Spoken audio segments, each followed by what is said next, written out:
और बड़ी धूमधाम के साथ जा रहा है। उसने दहेज कितना दिया ये भी लिखा है श्री भागवत जी में। चतुशतम पारिभर गजानाम हेम मालिनाम अश्वानाम युतम सार्थम रथानाम च त्रिशतशतम दासीनाम सुकुमारीणाम द्विशतम समलंकृते दुहिते देवता प्रादादयाने दुहित्रवत्सलः। देवकी के पिता देवक ने पुत्री पर बहुत स्नेह था, इसलिए कन्या को विदा करते समय उन्होंने उसे सोने के हारों से अलंकृत 400 हाथी प्रदान किए। और एक आध हाथी बड़ी बात है आजकल पालना। 15,000 घोड़े प्रदान किए और 1800 रथ सुंदर वस्त्राभूषण से सुसज्जित 200 कुमारी दासियां प्रदान की। दहेज में इतनी चीजें दी और इस प्रकार से दहेज के साथ में विदा कर दिया।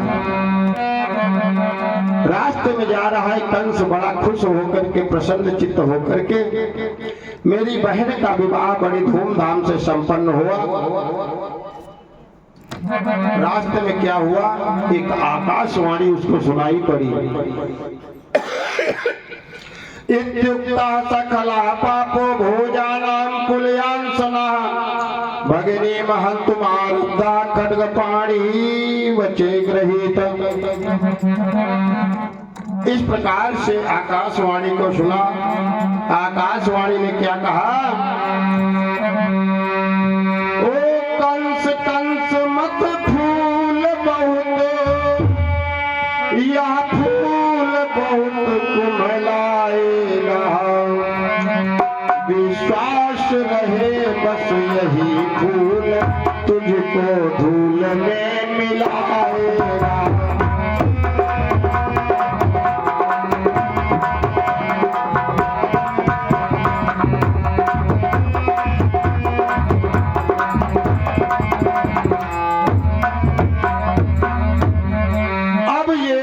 आकाशवाणी को सुनकर के कंस बड़ा आश्चर्य में पड़ गया। उसने सोचा ऐसी समस्या कहां से उत्पन्न हो गई।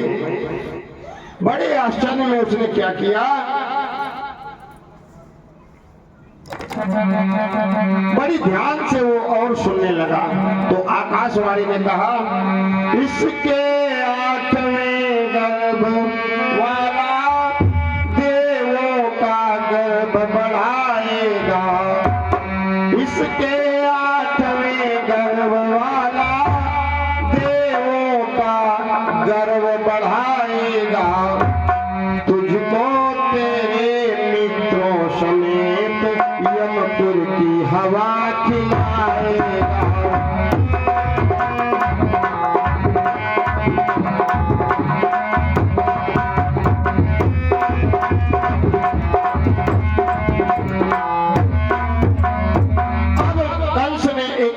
तलवार खींच ली। उसने कहा, अरे मैं क्या समझता था क्या होने वाला है। इसके कोख से जो है मेरा शत्रु उत्पन्न होगा, तो मैं क्यों इसको लिए जा रहा हूं। मैं इसका अभी वध कर देता हूं।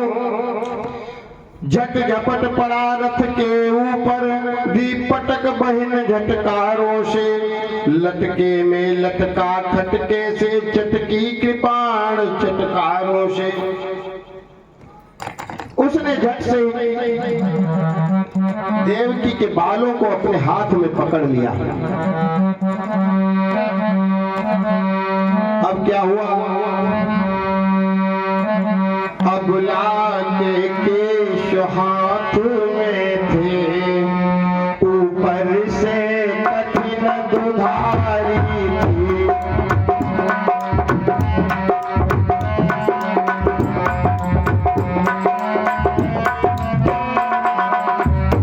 अबला के केश हाथ में थे, ऊपर से कठिन दुधारी थी। भाई के हाथों से मर रही बहन बेचारी थी।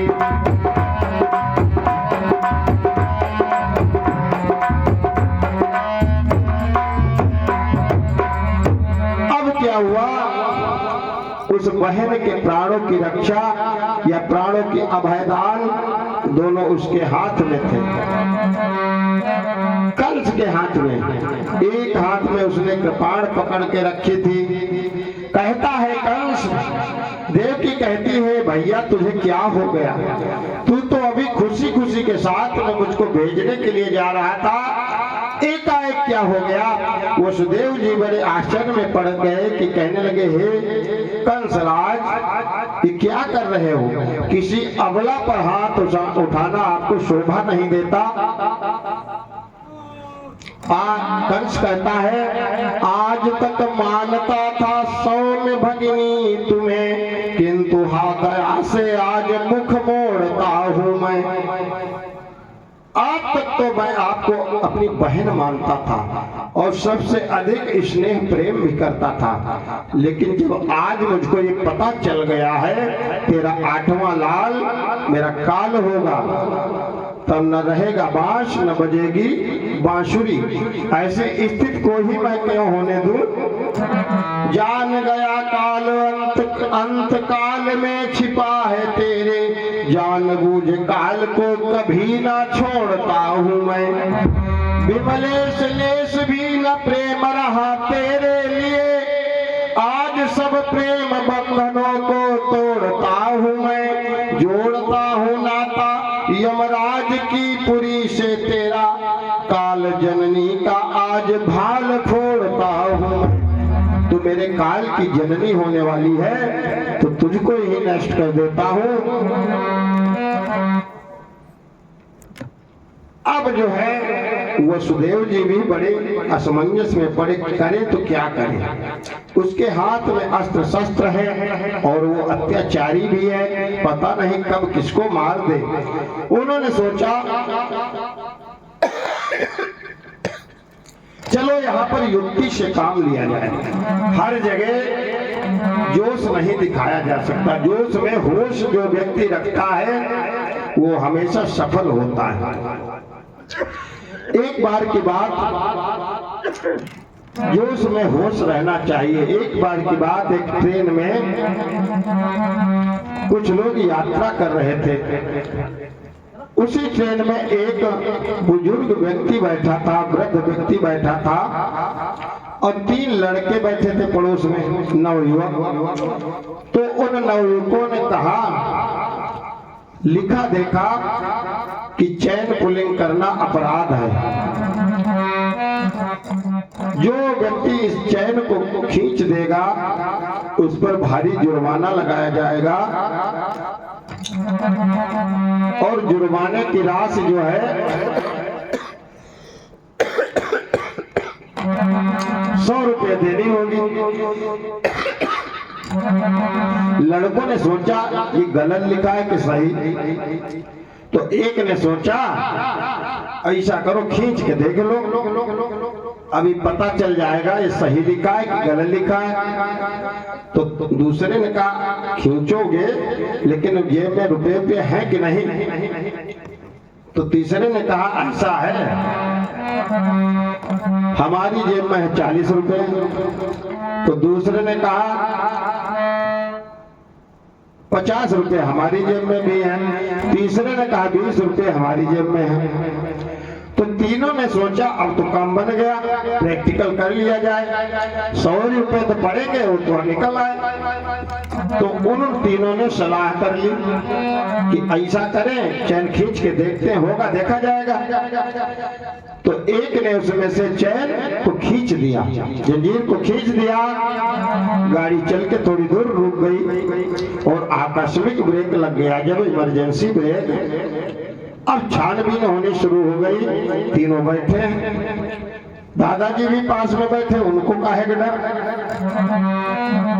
अब भाई पुलिस वाले आए, उस डिब्बे में ढूंढते हुए आए, पता किया कि यहाँ पर चैन पुलिंग हुई है। उन्होंने पूछा आपने इसमें से किसने चैन खींची। उन लड़कों ने बड़ी चतुराई से कहा कि इन दादाजी ने चैन खींच दी। अब दादाजी बेचारे फंस गए बुरे, अब वो अकेले वो तीनों एक तरफ कहते हैं कि दादाजी ने चैन खींची।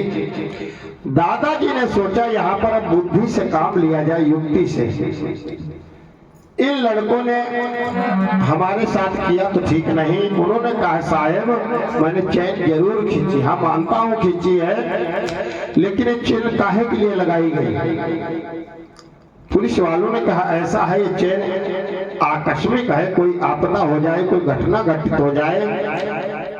तो दादाजी ने कहा कि ऐसा है हमारे साथ घटना घटित होगी, इसीलिए हमने खींची है चैन। अब उन्होंने पूछा क्या घटना हो गई तुम्हारे साथ? दादाजी ने कहा कि साहब किसी तरह से मैं घर से आया था तो 20 रुपए थे हमारे पास, उसकी हमने टिकट ले गई, 100 रुपए बचे और हमारे पास। अब ये 3 लड़के पता नहीं कहां से आ गए, इन्होंने हमारे 100 रुपए छीन ली। तो उन्होंने कहा इसका कोई सबूत है? भाई 100 रुपए छीने? उन्होंने कहा मैंने नहीं छीने। दादाजी ये बात उनकी सुन रहे थे। उन्होंने कहा कि साहब तीनों की तलाशी लीजिए, एक की जेब में 40 रुपए मिलेंगे, एक की जेब में 30 रुपए मिलेंगे, नहीं एक की जेब में 50, 30, 80 और एक की जेब में 20 रुपए मिलेंगे।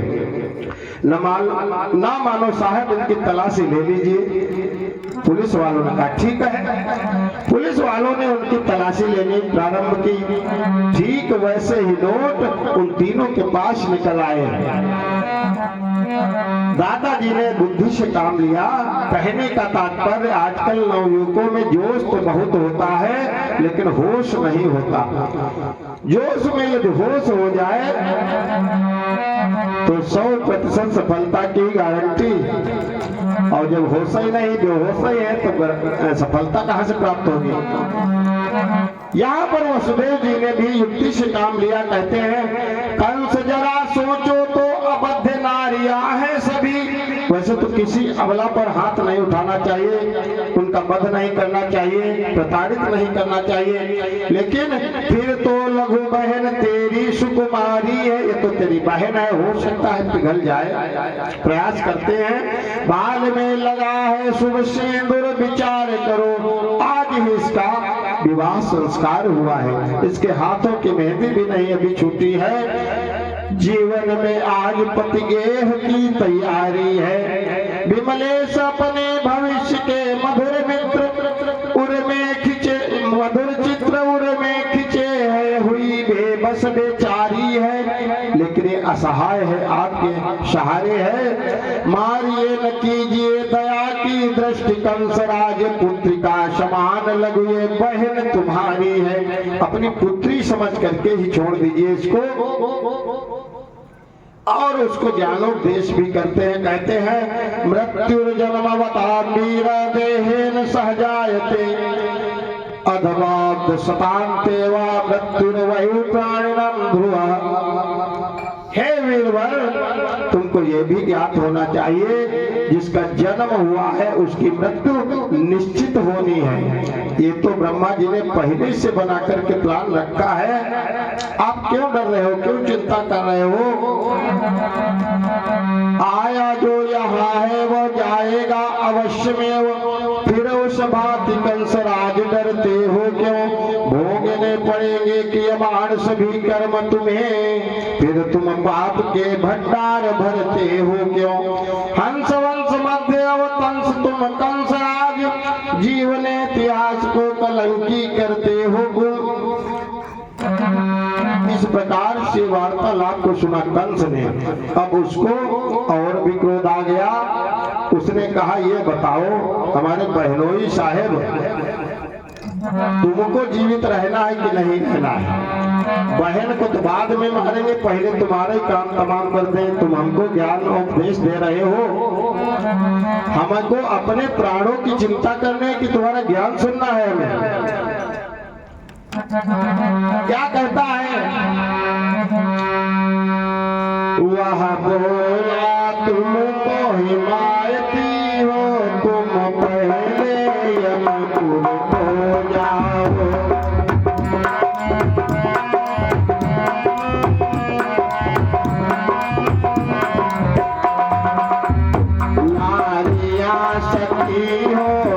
करे नारिया सतियों की करे तुम आज समाधि हो जाओ।